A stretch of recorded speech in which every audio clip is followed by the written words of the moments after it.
3 common myths about the stuff that makes our food and our blood sweet. We're talking about sugar.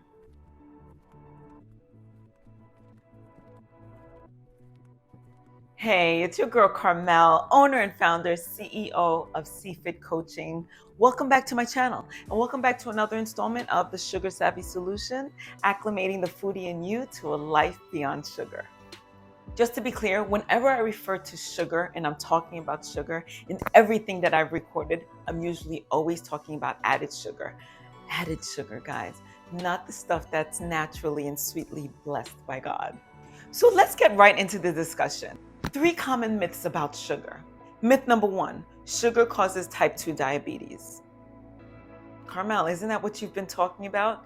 Yes and no. It really doesn't cause type 2 diabetes. Diabetes happens when the pancreas can't produce enough insulin, or the insulin that it does produce can't effectively be used by the body in order to manage the sugar that's in our blood. So no, sugar is not the direct cause of type 2 diabetes. The cause of diabetes is the fact that we are consuming excess added sugar, meal after meal, snack after snack, day after day, week after week, year after year. You get my point. When we are taking that into our body, into our bloodstream, on a constant and consistent basis, that's what causes diabetes.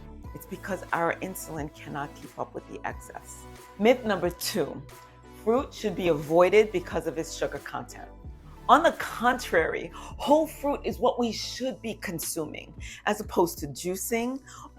And even smoothies are a little bit controversial. Let me explain. What makes whole fruit so magical is that not only does it come with vitamins and minerals, but it also comes with fiber.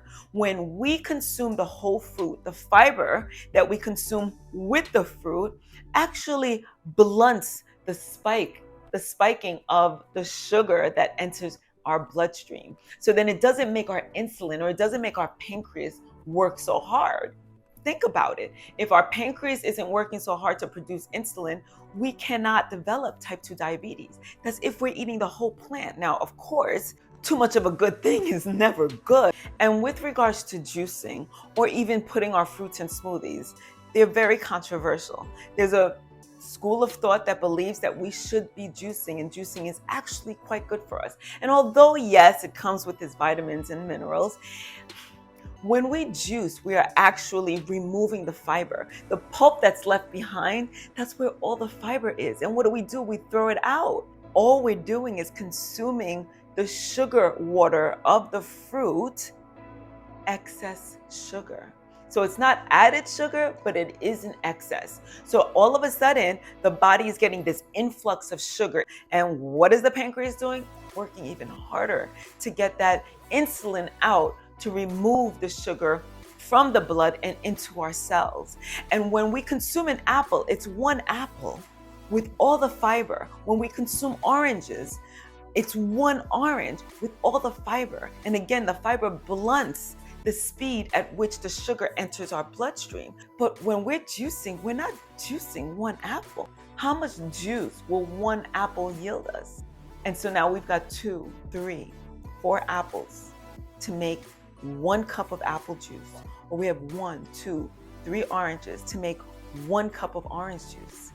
And it's all of that sugar that's entering our blood, guys. No.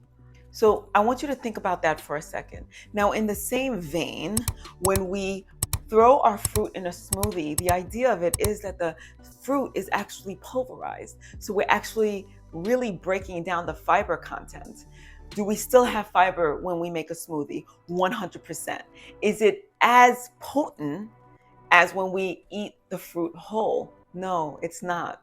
Do I continue to put fruit in my smoothies? I really do, because the fiber is still present. And when I make my smoothies personally, side note, sidebar, I make it with a ton of vegetables.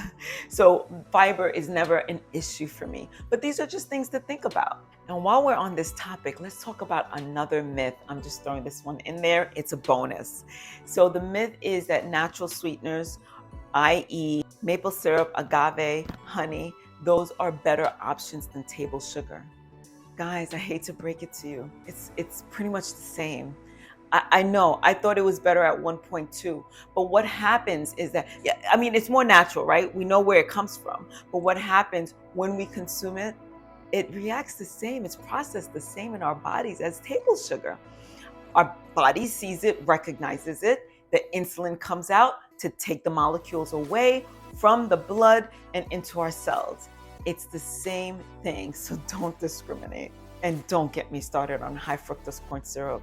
That's a whole other episode. So the third common myth about sugar is that sugar must be eliminated from our lives. I know most of you just gasp, like your heart skipped a beat.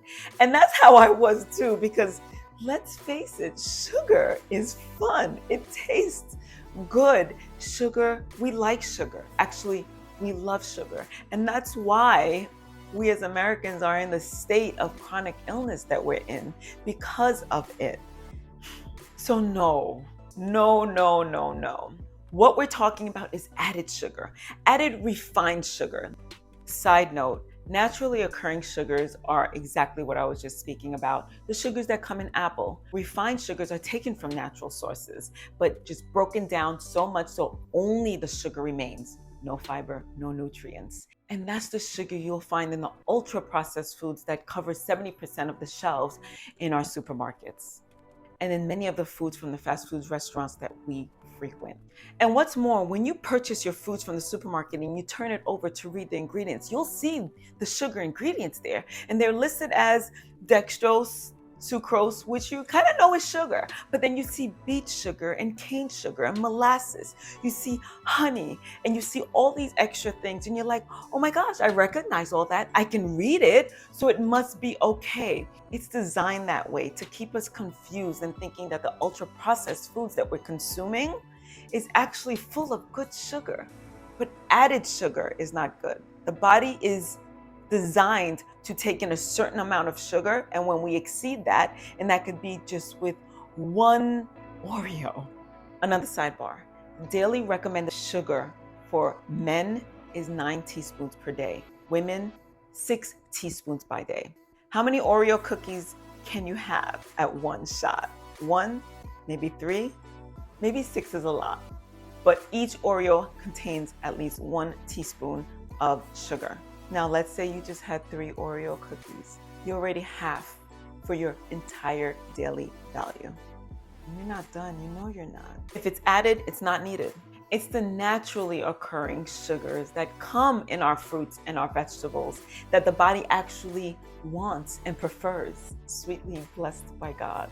Remember, sugar is only part of the equation that's making us so sick with the chronic conditions that's plaguing our people today. But it's found in everything.